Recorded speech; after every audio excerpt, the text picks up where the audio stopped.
Hello guys, welcome to Amit Things. In this video we will see how we can easily download and install Ocenaudio on Windows. So it's very easy.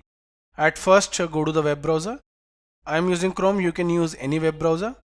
On Google search type Ocenaudio. Press enter. On pressing enter the official website is visible, ocenaudio.com. Click on it. So here is the official website. You can just click on here to translate what is written here. Here it is. It's an audio editor. You can just click on the download to download it for 7, 10 or even Windows 11.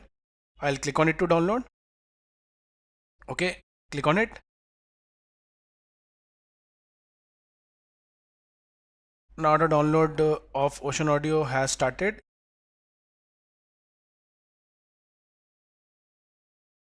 The downloading completed. Double click on it to install.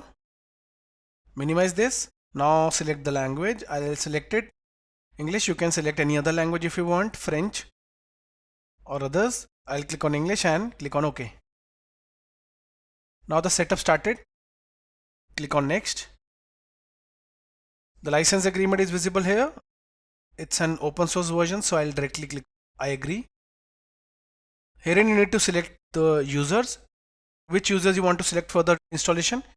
Since I am the admin of the system, I'll select the first one, install for anyone using this computer. So this will get installed for every user on this system. Click on next. Now it will get installed under the following location: program files Ocenaudio. You can directly click on browse if you want to change the location or keep it as it is. The default is fine. It will only take 152 MB. Fine, click on install. The installation started. Let's wait.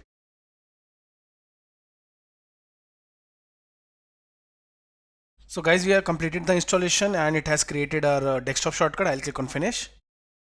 Okay, I'll click on here, or I can go to start and type Ocenaudio. That's it. Click on open from here or click on open from the shortcut. I'll click on open. So we started it. So guys, in this video we saw how we can easily download and install Ocenaudio on Windows. Thank you for watching the video.